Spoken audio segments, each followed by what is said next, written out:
bit of a background on myself before I just give you 60 seconds on materia. My background is in pharmaceuticals. I spent most of my career working in Canada for Johnson & Johnson, and then spent the last 3 years working in Canada as well in the Canadian cannabis industry there. Our management team is comprised of people who've worked in cannabis in Canada and globally. And today, like I mentioned, we have a European footprint and focus with manufacturing and distribution partnerships across the continent. That's kind of the high level on who we are. Today, really going to give you a bit of an overview of some of the major market themes that we see across Europe. I understand most of the presentations today have been a little bit more focused on the German market and some German data specifically, maybe primarily from a medical lens.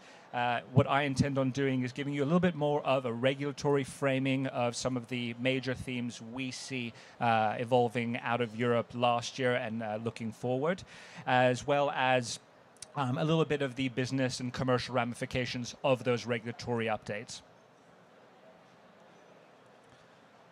So, a little bit of historical context, just a very brief word on cannabis as a medical drug.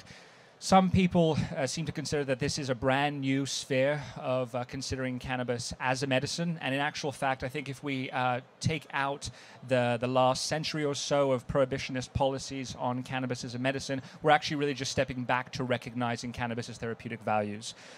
So for example, I mean, if you rewind about 100 years, you would have found cannabis extracts being sold across the world, specifically in Europe and the US, for a number of different conditions.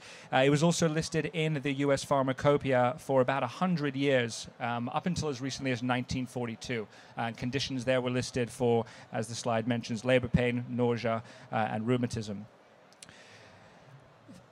Due to some cultural as well as social pressures in the 1960s and 70s, 2 UN treaties were enacted that really put cannabis as a medicine on the back burner, specifically cannabis research.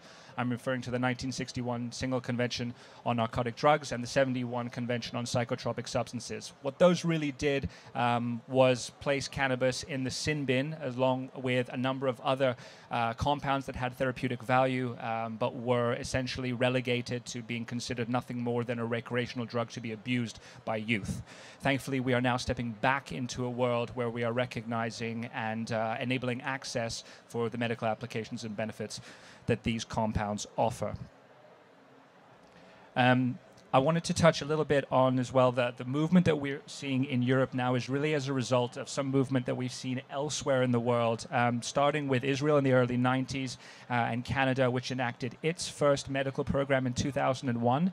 It's important to note that a number of these frameworks were put in place driven by patient-led court cases. So in the case of Canada, for instance, we had a patient called Terry Parker who actually claimed a constitutional or Charter of Rights violation by saying that prohibition to medical cannabis was actually in violation of his constitutional right to liberty and health. The courts agreed with him, and that's why Health Canada, as the governing body in Canada, was forced to put a regulatory framework in place for cannabis access.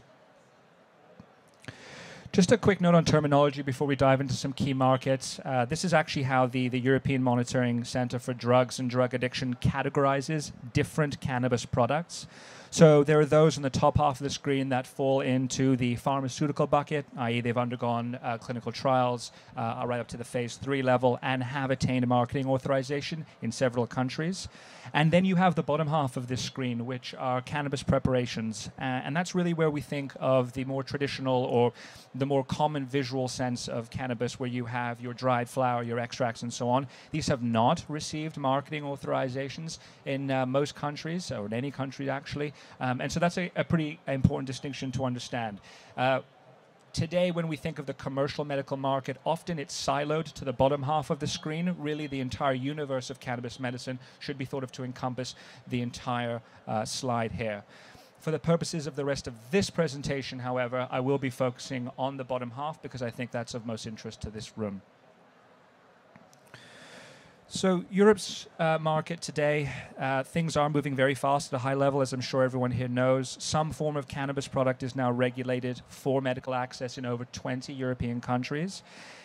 Important to note that until this week, no cannabis medicine, I should say cannabis preparation, actually had received EU-wide authorization. That was actually true until Monday, when the European Medicines Agency approved GW Pharma's product Epidiolex. Epidiolex is approved for the two indications of Lennox-Gastaut and Dravet syndrome. So that's a bit of a game changer for the European market there.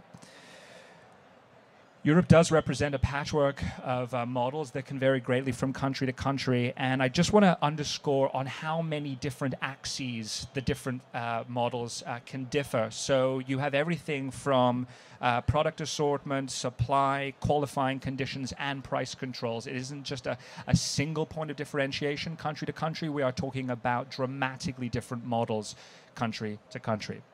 So diving into a couple of them here, I'd like to spend just a note on the size of the market, and then I'll talk about 4 countries that I think really typify the stark difference and juxtaposition you can expect across Europe. And we can talk a little bit about the pros and cons of each as well.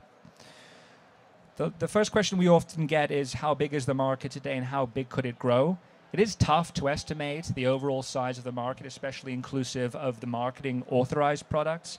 However, the best forecast that I've seen really called for dried flower in 2018 to account for total retail sales of about 80 million euros. That's in 2018. This year, our internal projections are that that number could at least double. That would be for 2019. It is broadly considered that Europe will actually be the world's largest medical cannabis market within 5 years, and some analysts on the more bullish side are projecting a market size of up to 128 billion euros just 9 years from now. Part of the reason for this, and the reason the US isn't really mentioned in this conversation other than as a seconder, is that the US has really dragged its heels on recognizing medical cannabis as a medical drug. It still remains Schedule 1 in the US, which is actually more tightly scheduled than cocaine in the eyes of the DEA in the US. So what drives the market's expansion? I mean, the continued updating of policy around medical cannabis will open more countries for patient access and commercial purposes. It is still quite interesting to me anyway to see how many dominoes have fallen, and yet France still has not launched their medical cannabis program. Spain still does not have a cannabis program at all, or even a note of a framework on it.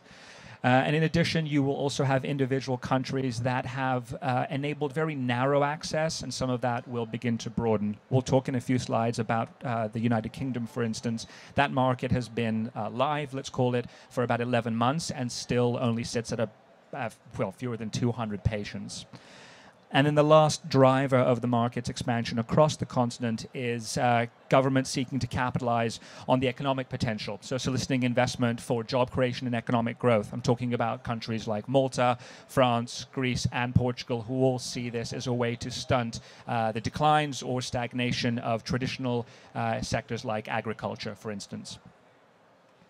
So let's dive into a few of the markets. And again, this is just an overview. I'm not intending to give you a full detailed portraiture of every single one.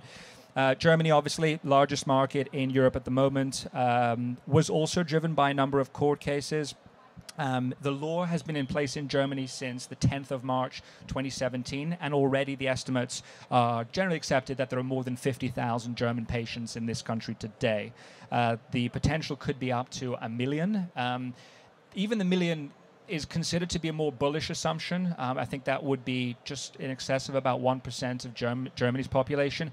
I think it's important to note that in mature US states like California, for example, that market has not even plateaued, and the penetration rate there is about 3.3%. So in some cases where cannabis is widely adopted and accepted, on the long term, you may actually see greater numbers than that.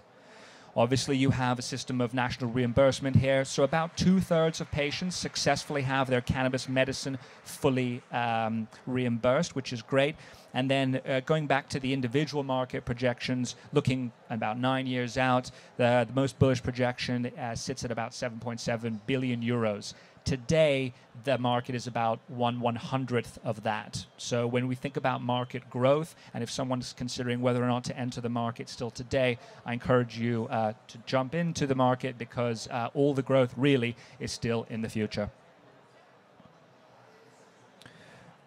A note on how the market is supplied today. Again, this is probably fairly commonly known, maybe not by the number of phones in the air, but really the market today is supplied only by imports from other countries. Those are primarily coming in from Canada, as well as Holland, obviously Bedrocan being a large supplier into this market.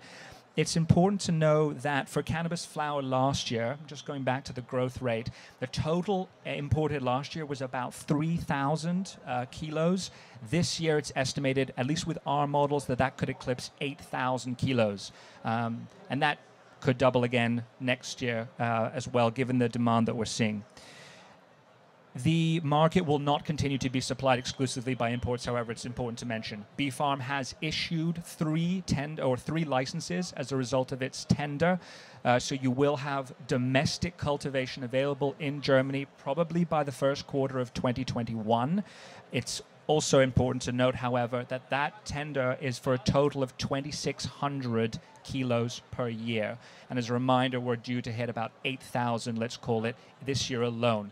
So the domestic supply will not even come close to the amount of national demand. So we might see some of those tenders adjusted, or at least a new one issued by the regulator in this country. The United Kingdom's a funny one. I'm just going to build the slide here. If you rewinded probably about 18 months, you would not have heard anything on the topic of medical cannabis by the governing party there until what can only be described as a public outcry at the confiscation of medical cannabis of two young children, Billy Caldwell and Alfie Dingley. And the media and public really pressured the UK government to conduct a review of medical cannabis. So their chief medical officer, Sally Davis, sprinted through a review. And within weeks, we actually had the announcement of a market launching in the UK last summer. The law came into place in November the 1st of 2018, which is a positive first step, but it must be said that the framework is extremely restrictive. So unlike in Germany, for example, where physicians are able to prescribe for any condition as long as they can demonstrate that they have tried other medicines and nothing else worked, in the UK, only specialist physicians are permitted to prescribe. Specialist physicians make up about 25% of the overall physician base, so it's fairly limited. The other thing to note is that physicians are also made to basically sign a waiver taking responsibility for the patient's health when prescribing a cannabis product for medical purposes, even though those products, again, do not have medical authorization. So you start to understand some of the hesitation and reluctance for physicians to step in and start recommending cannabis as a form of treatment. By result of those factors, we have fewer than 200 patients in the UK today, 11 months after implementing the law. So we do think that the market potential is there, as the number on the slide suggests, but there will have to be some broadening of access to actually achieve this potential. Now, this reluctance and slow growth of the market has not gone ignored by the government. The Secretary of State for Health responded to numerous lobbying efforts on the parts of companies, but also largely by patients, by asking the NHS England to review the practical barriers to patient access and make a recommendation on how these barriers might be overcome. So the continuous issue cited across the country is the lack of quality randomized clinical trial data to support these prescriptions. NICE is basically a body. NICE stands for the National Institute of Health and Care Excellence. They issue prescribing guidelines for physicians. 11 months after this law, they still have not done so. We've seen the consultation in August, and yet we are due to see the final versions in October. The consultation basically suggested that cannabis should be prescribed in almost no instance at all, especially for chronic pain, which is one of the first conditions that patients are calling for access for. So that's a bit of a problem. The underscoring theme in the UK is that every government body has just gone back to that same old soundbite of calling for more research, and that has really outweighed any meaningful market development in the UK. I wanted to mention Denmark because it's quite an interesting market just by way of the structure of the framework there. The government launched a 4-year pilot program on the 1st of January 2018. There is a limited list of qualifying conditions, which include multiple sclerosis, chronic pain, and nausea. The market is still small. Obviously, Denmark is a smaller population, but even as a penetration rate, today it sits at just about 3,000 patients. But it is growing fast, and it's seen as fairly well regulated. Patients make the common complaint around pricing. That's pretty standard. But in terms of speaking to physicians and being able to access the information on the part of the government to know how to earn a cannabis prescription or how to initiate a conversation with a doctor, that's something that is not a complaint we hear as much in Denmark as relative to other countries. In parallel to the pilot program, the Danish medical agency also launched a development scheme, which is basically set up to license in-country cultivation. Today, just like with every other European market, basically the market is supplied entirely through imports. All of these are through Holland or Canada. And the reason the government is doing this, and we applaud the government for this, which is why we do some work in Denmark with them, is they really have an ambition of developing a Danish standard with notable support for research projects on clinical effects, but also on quality of life. They are extremely supportive of those who are pursuing licensing. They're extremely supportive of patients getting more information. They are taking a more measured approach in understanding that these products don't have marketing authorization, but there is a real and ongoing patient need. Patients do pay for their own prescriptions, but they can receive 50% reimbursement up to 10,000 kroner, which is about 1,300 euros per year. With the exception of any patients who have terminally ill or who are terminally ill, they are eligible for full reimbursement of their cannabis medicines, and we applaud the government for that work too. The last country I'm going to touch on before I zoom out and talk about a more European macro scale is Italy.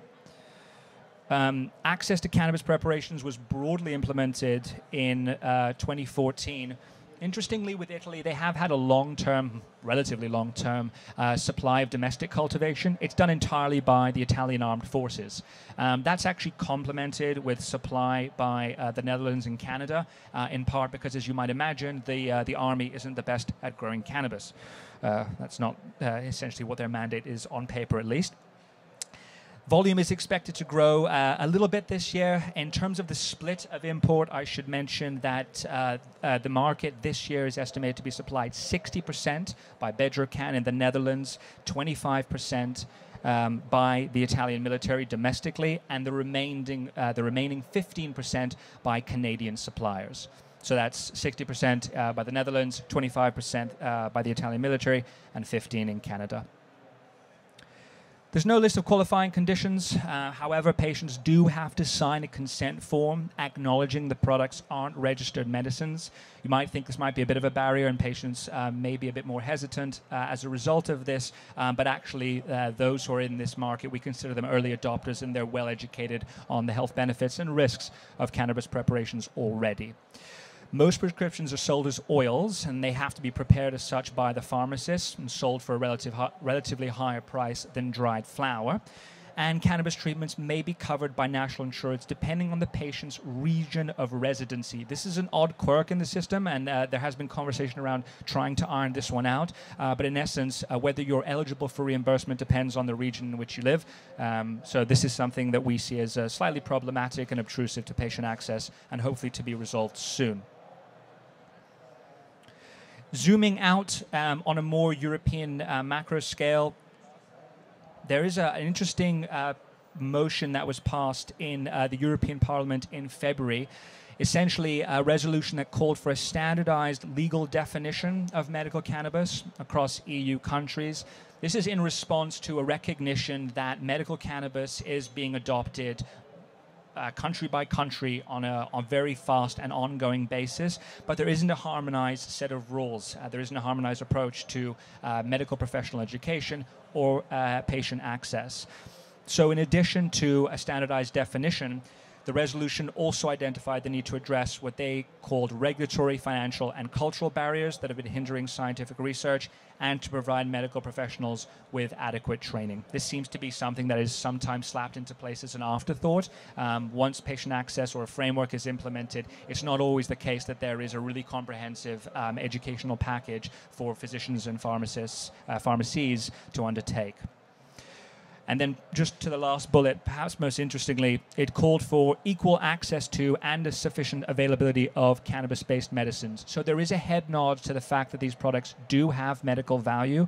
I didn't mention this on the slide, but I have to underscore it. The resolution also mentioned that the safe and controlled cannabis used for medical purposes should only be in the form of those that have undergone clinical trials, regulatory assessment, and approval, which would therefore disqualify basically all cannabis preparations on the market today. So, I mean, as a company and as a group that obviously deals with cannabis preparations, and as most of this market does, I think it's important just to know where the European Parliament stands on that particular matter. As I mentioned, most of us as a management team, we spent most of our careers in cannabis in Canada, so I thought it might be nice just to share a little bit of our learnings before I wrap up and leave you to the next presenter. Today in Canada, the market, we're on our third version of the regulations. The patient count sits at around 350,000 and growing relatively fast, although we've seen a bit of a plateauing because we obviously legalized adult use access or recreational access last October. That's had a bit of a deceleration on the patient growth rate. These four themes have been true for several years and still remain true today. The first is really around absence of information. So the funding from government for research has been really slow. One of the pieces or actions we're a little more critical of from Health Canada's part is the hesitation to issue research licenses.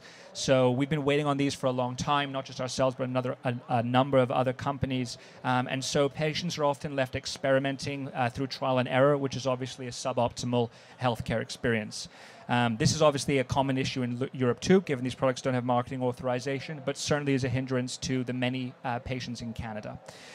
As a result of that, you also have a dearth of cannabis literate healthcare professionals. Today, it's only about 1 in 4, 1 in 5 physicians who are actively prescribing medical cannabis. Most of them are doing so because they just don't feel they're equipped with the information to talk to their patients in any way.